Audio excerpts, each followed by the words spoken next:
The last 2 weeks in the videos, I mentioned that I've kind of been struggling. I was bored, I was grumpy.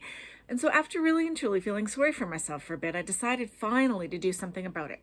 And so I wanted to share 4 weeks worth of videos on how to get over being tired, how to feel alive again, how to find your purpose and your passion one more time. And so the first week I talked all about being tired and some strategies and some tips to combat that tiredness and that feeling. And then last week I talked all about a unique way to find your purpose and find your passion. And it was all about dopamine and how that was. And it was a really interesting video. I'm going to link both of those in the comments below. If you missed them, please take a listen to them because they were really powerful. But this week, I want to talk about what I found out about dopamine again and how it really and truly changed me and made me feel so much better and so much more alive. I'm Maureen Dabrowski. This is Life Starts at Retirement. I produce a retirement lifestyle video every Monday morning. Now, I do have to admit that when I talked about dopamine last week, I really wasn't sure I even understood it all and the powerful effect that it really has on our bodies. Now dopamine, you see, is a chemical that is released into our brain and it motivates us to do things.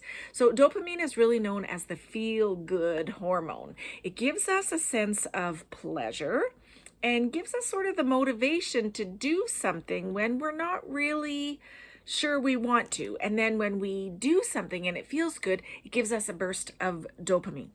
Historically, dopamine was designed to reward us when we were doing the things that we needed to do to survive. As humans, our brains are hardwired to seek out behaviors that release that dopamine, that give us that hit of feeling good. And so last week, I kind of went into a bit of a rant, I know, about dopamine and the different ways that you can get dopamine in your life. Now, there's two main ways to get dopamine that I've learned and that I've really come now to understand. The two main ways are consumption and creating or doing, but consumption and creating. And in 2023, it seems like for many of us, especially me, I get my dopamine hits from consuming, from sugar, from alcohol, from TV, and the big one from our phone, or for me, from my phone. And years ago, we got our dopamine from creating or doing, and things like maybe tending to our crops, sewing, building, gathering, consuming, feeding our families, whatever it was. But you might be saying that dopamine's dopamine. How are they different? And that's sort of what I was thinking. But research shows that if we get our dopamine from consuming, it's although it's equally powerful, it's much less beneficial to us if we get it from consuming versus creating or doing. It becomes almost like an addiction, like we're feeding our brains and our bodies. It's like a need. Ooh, look at that phone. It's like a need. It's an addiction. Whereas if we get our dopamine from doing or creating, we find purpose, we find pleasure, we find passion, we find meaning. And to be honest, I found peace of mind. Now, let me explain it further. When I first heard this theory, I knew that my dopamine was coming from my phone. I knew that, but I don't know, it's my phone. Every few minutes I'd check it, and I played far too many games. I was on Twitter too much, complaining about politics, whatever it was. So last week I said I was going to put my phone away for 24 hours. I was going to lock it up in a drawer and not look at it for 24 hours. Well, I failed. I didn't quite make 24 hours, but I made about 18 hours. So that day I got up, checked my phone, put it away, and didn't look at it. And I didn't look at it until just before I went to bed that night. About 18 hours later, I looked at it. I don't know, for peace of mind. I probably shouldn't have, but I needed that sort of peace of mind that everything was okay in the world. And then I put it somewhere so I could hear it if my kids phoned or somebody phoned that I needed. And then I went to sleep. So I just looked a tiny little bit, but I still didn't quite make it 24 hours.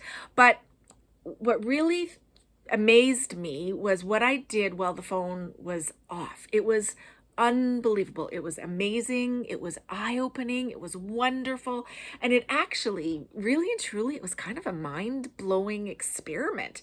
So while my phone was off, I also took the time to ask myself so many of the following questions on how to find my passion. Like, what did I want in my life? What did I love to do? What have I always wanted to try? What did I miss about my job? It's been a long time since I've worked in corporate. So what did I miss about my job? What makes me smile? What makes me dance and sing? What did I think I wanted to do when I was growing up? And I started with my pen and my paper, and I wrote and wrote and wrote. I don't know, I probably thought about it 15, 20 minutes, maybe even a half an hour. And then I thought, okay, well, let's start doing things. Let's start going. So I got up and I started to do things. But I kept these thoughts and these questions in the back of my mind. No matter what I did that day, those thoughts were with me. Now, I did some kind of icky things. I cleaned the shed for a while, or at least I started to. It's a big job. I helped arrange a golf tournament that we're hosting next weekend, but I didn't check my phone, not even once. And I loved it. I loved it. It felt incredible. I moved. I didn't worry about the state of the world. I laughed. I spent some time with me, just with me. And it was really incredible. And I'm not even doing it justice by saying how good it was, talking about it. I came away from one day without my phone with 4 major epiphanies that I call. And although it isn't rocket science, I obviously needed these reminders in my life. So here are the 4 things I learned from one day without my phone. Number 1, life is meant to be lived. I know it's meant to be experienced. It's not meant to sit on the sidelines. It's meant to be lived. Again, I know this isn't rocket science. And I think I try to live my life that way, but somehow I got into a rut. And not only was I in a rut, but I was furnishing the rut. I was hanging curtains in the rut. I was there. And life is meant to be lived. I came away feeling so much more energy and passion than I have in a long time. Number 2, it seems like the more physical work I did, the more energy that I had. It's the opposite of what you would think. You would think that the more energy that you give out, the more tired you're going to be throughout the day. But it was the opposite. I was alive. Now, number 3, although I said I had more energy when I went to bed that night, I was tired physically. It wasn't a mental lethargic tired like usual. I was tired physically, but it was a great tired. And number 4, I have to say this one surprised me the most. My mind was at peace, or at least more at peace than it's normally been. I struggle with shutting off my mind, and that's one of the reasons I don't sleep well, is because my mind keeps going, but my mind was much more at peace, and it was wonderful. Now, I also have to be honest.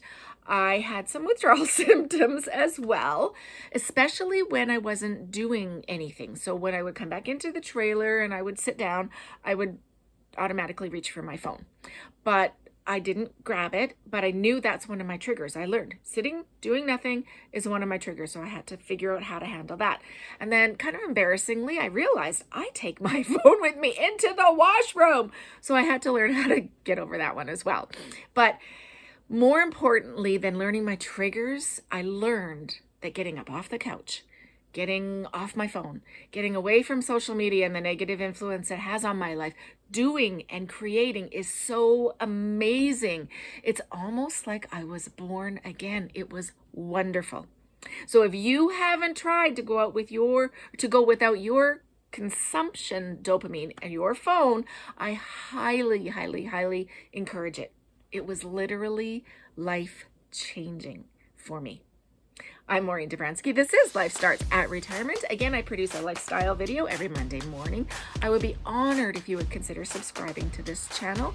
And please join us on our Facebook group, facebook.com/group/Life Starts at Retirement.